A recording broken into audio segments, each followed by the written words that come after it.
Super power क्या होती है? सुपर पावर वो होती है जिसकी शक्ति की धमक पूरी दुनिया में सुनाई दे। सुपर पावर वो होती है जिसके लिए पूरी दुनिया ताली बजाए। आज वही काम भारत ने किया है। आज दुनिया के किसी भी बड़े न्यूज नेटवर्क पर चले जाइए, आपको एक ही हेडलाइन दिखेगी। हेडलाइन ये कि भारत चांद पर पहुंच गया। भारत चांद के दक्षिणी ध्रुव तक पहुंच गया, जहां आज तक कोई नहीं पहुंचा। आज शाम विक्रम लैंडर जब चांद के दक्षिणी ध्रुव पर उतरा तो तय हो गया कि भारत फॉलोअर नहीं, लीडर है। बात अगर सिर्फ मून क्लब में शामिल होने की थी तो भारत वहीं जाता जहां बाकी 3 देश गए, लेकिन भारत ने चांद में उस जगह पर छाप लगाने का फैसला किया जो अब तक अनछुई थी। Currently, only 2 engines are now being fired. We have achieved soft landing on the moon. India is on the moon. सम्राट अशोक के 2200 साल पुराने इन शेरों की दहाड़ अब चांद पर भी गूंजेगी। Namaskar. Sir, we have achieved soft landing on the moon. India is on the moon. करीब 200 देशों में बटी इस दुनिया में भारत सिर्फ चौथा ऐसा देश है जो चांद पर उतरने में कामयाब हुआ है। अमेरिका ने पहली मून लैंडिंग 1966 में की। इसी साल सोवियत संघ भी उतरा। 2013 में चीन ने चांद पर कदम जमा लिए और 23 अगस्त 2023 को भारत ने चांद को चूम लिया।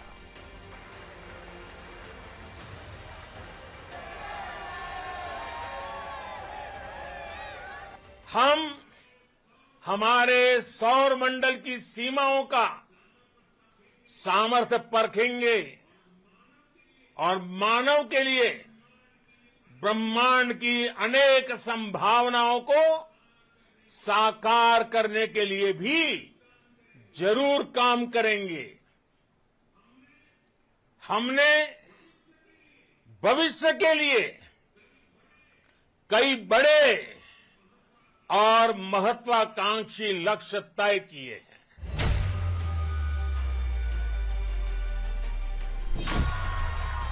23 अगस्त 2023 का दिन न सिर्फ भारत बल्कि पूरी दुनिया, पूरी मानवता के लिए बहुत बड़ा दिन है, क्योंकि भारत के विक्रम लैंडर ने चांद के उस हिस्से पर कदम जमाए हैं जहां से पृथ्वी और पृथ्वी पर मौजूद जीवन के लिए संभावनाओं और आशाओं का एक नया द्वार खुल सकता है। यह है चांद का दक्षिणी ध्रुव, जहां आज तक ना तो अमेरिका पहुंचा, न रूस और ना ही चीन। सभ्यता की शुरुआत से दुनिया को राह दिखाने वाले भारत ने जब चांद का रुख किया तब भी अपने इसी प्राचीन चिंतन के साथ चांद के दक्षिणी ध्रुव पर पहली बार कदम जमाने के भारत के फैसले की जड़ में यही सोच है।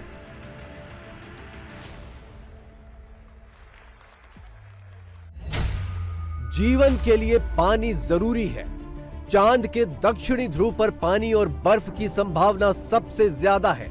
दक्षिणी ध्रुव के जरिए ही चांद पर इंसानों के लिए भविष्य की संभावना है। साथियों, साइंस और टेक्नोलॉजी देश के उज्जवल भविष्य का आधार है। इसलिए आज के इस दिन को देश हमेशा हमेशा के लिए याद रखेगा। यह दिन हम सभी को एक उज्जवल भविष्य की ओर बढ़ने के लिए प्रेरित करेगा। ये दिन हमें अपने संकल्पों की सिद्धि का रास्ता दिखाएगा। चांद पर अब तक आधा सैकड़ा से ज्यादा कामयाब मिशन भेजे जा चुके हैं, लेकिन उसकी जमीन पर पानी की तलाश तब तक पूरी नहीं हो पाई जब तक भारत ने चांद का रुख नहीं किया। 2008 में भारत का मिशन चंद्रयान 1 लॉन्च किया गया। चंद्रयान 1 चांद का ऑर्बिटर मिशन था जो कामयाब रहा। चंद्रयान 1 ऑर्बिटर में नासा ने भी अपने 2 इंस्ट्रूमेंट लगाए थे। 2009 में चंद्रयान-1 पर लगे नासा इंस्ट्रूमेंट को चांद की सतह पर पानी का पता चला। 2009 में ही नासा के दूसरे इंस्ट्रूमेंट को चांद की दक्षिणी ध्रुव पर बर्फ का पता चला। दो पॉसिबिलिटी कि वहां पर पानी जो है वो मिट्टी में हो सकता है, और ये भी पॉसिबिलिटी है कि वहां पर पानी जो है वो सतह के नीचे अथाह भंडार भी हो सकते हैं बर्फ की तरीके से, उसको परमाफ्रोस्ट कहते हैं। तो ये चीज़ अभी एक्सप्लोर होनी बाकी है, मतलब एक हिंट मिला है हमें कि वहां पर पानी हो सकता है। कंफर्म आगे के जो एक्सप्लोरेशन है वो करेंगे। अब हमें अगर पानी मिलता है तो देखिए, अगर मैं एक बेस कैंप लगाना चाहता हूँ, मैं वहाँ पे इंसान भेजना चाहता हूँ और मुझे पानी मिल गया, तो मुझे एक तो पानी मिल गया, सबसे वाइटल रिसोर्स मिल गया।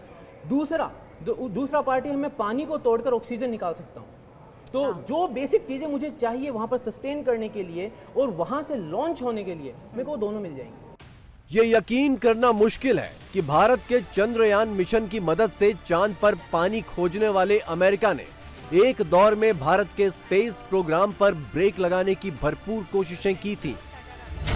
1992 से 1994 तक अमेरिका ने इसरो पर बैन लगा दिया था।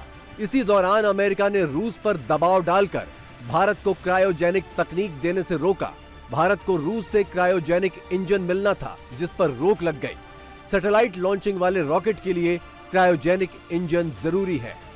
We became the fourth country to demonstrate the soft landing onto the moon surface, and we became the first country to go near to the south pole of the moon.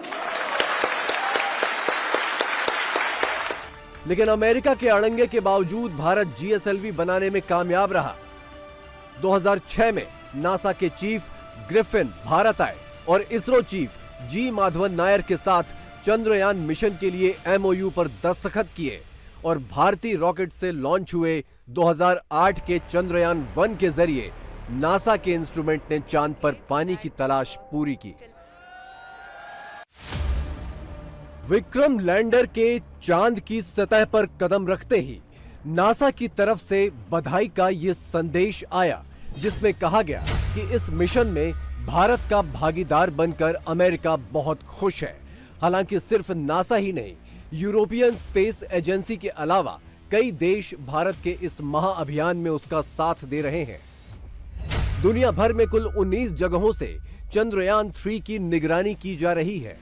Germany, French Guiana, Australia के New Norcia, Brunei, Papua New Guinea और Mauritius में स्थित telemetry और trekking स्टेशनों से विक्रम की landing process का एक-एक डेटा रिकॉर्ड करके इसरो तक पहुंचा रहे हैं। The velocity was far less than 2 meters per second. It actually gives us a lot of confidence that the health of the craft will be very good, and we will be able to continue with the experiments, including the Pragyan rover coming out and then doing all the experiments. So we are looking for very, very exciting 14 days from now for Chandrayaan-3. And as Honorable Prime Minister has mentioned, it is not Chandrayaan-3 alone. It is for future scientific exploratory missions. This is the beginning of a golden era. Vikram की landing से 3 दिन पहले एक बुरी खबर भी आई। खबर ये कि रूस का मून मिशन लूना 25 ऐन मौके पर क्रैश हो गया। लूना 25 ने चंद्रयान-3 के बाद उड़ान भरी थी, लेकिन वो पुराने अनुभव के दम पर चांद तक जल्द पहुंचने की कोशिश में था। रूस ने जोश में होश खो दिया और छोटा रास्ता लेने के चक्कर में मिशन से भटक गया।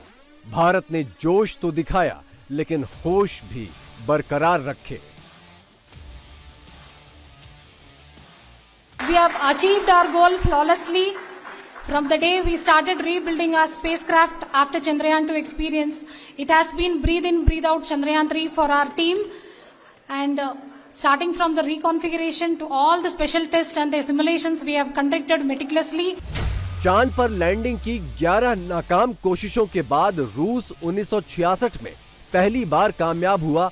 तब से अब तक वो 5 बार मून पर लैंडिंग कर चुका है। अमेरिका मून पर 6 बार कामयाब लैंडिंग कर चुका है। चीन भी मून पर 2 बार कामयाब लैंडिंग कर चुका है, लेकिन किसी ने भी चांद के दक्षिणी ध्रुव को अब तक नहीं छुआ। जबकि भारत ने दूसरी ही कोशिश में चांद के दक्षिणी ध्रुव को छू लिया।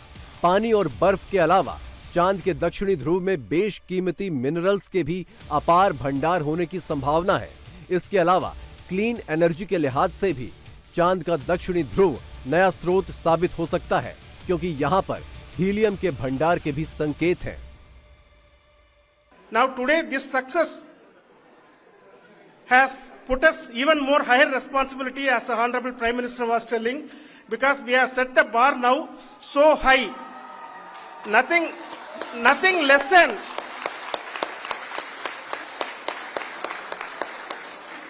less spectacular than this is going to be inspiring for any of us in the future. चांद पर कदम जमा चुके विक्रम ने अपना काम भी शुरू कर दिया है। चांद की सतह की ये पहली तस्वीर विक्रम के टॉप माउंट कैमरा से खींची गई है। ये तो सिर्फ शुरुआत है, अभी तो प्रज्ञान का पूरा मिशन बाकी है, जो शुरू होने के बाद अगले 14 दिनों तक चलेगा और चांद की गुत्थियों के जवाब धरती तक भेजेगा। चंद्रयान 3 मिशन के जरिए भारत ने उस मिथक को भी चूर चूर कर दिया है जिसमें दुनिया के विकसित और धनी देश ही विज्ञान और तकनीक पर एकाधिकार का दावा ठोके बैठे थे। चंद्रयान 3 मिशन की लागत करीब 615 करोड़ के आसपास है। ये लागत हालिया बॉलीवुड ब्लॉकबस्टर ओपनहाइमर से भी कम है, जिसकी लागत 1200 करोड़ के आसपास है। इसी तरह चंद्रयान 2 की लागत 978 करोड़ के आसपास थी, जो हॉलीवुड फिल्मों अवतार और मार्शियन की लागत से भी कम थी। भारत का मून मिशन अब उस मुकाम तक पहुंच चुका है जहां से दुनिया के बाकी देश उसकी तरफ मार्गदर्शन के लिए देख रहे हैं। यहां तक कि पाकिस्तान जैसे देश जो खुद को भारत का दुश्मन समझते हैं, वहां भी चंद्रयान 3 की कामयाबी से उम्मीदें जाग गई हैं। इंडिया टीवी हर वक्त हर जगह डाउनलोड करने के लिए सर्च करें India TV news Google play store या ऐप स्टोर पर।